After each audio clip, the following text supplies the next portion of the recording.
One of the most interesting things for me to hear from Lady Ashton was her optimism and the very optimistic way in which she approached the future challenges that we are currently facing. She talked a lot about different political crises occurring everywhere in the world and how the EU is trying to find a solution, long-term solution. It's remarkable. We are extremely lucky to be able to attend such an event. One of the things that is really important about negotiation, foreign policy, diplomacy, is that it's men and women working together. You can't do good diplomacy with 50% of the population missing.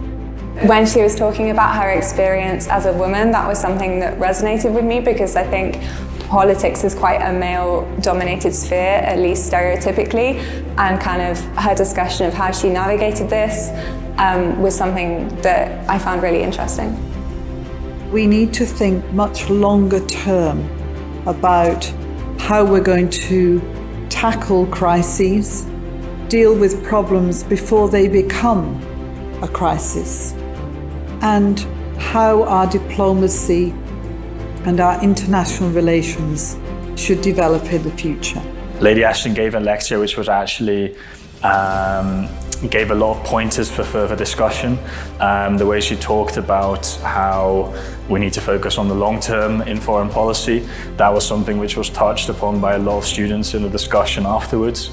We focused on various regions throughout Europe and throughout the European neighborhood, and basically asked her how we can develop a long-term approach in those areas, to which she gave very elaborate responses.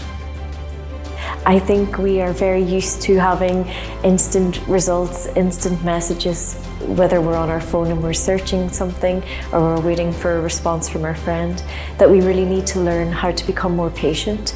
And I think being more patient and having long-term objectives and goals instead will help us to come to better solutions in the future.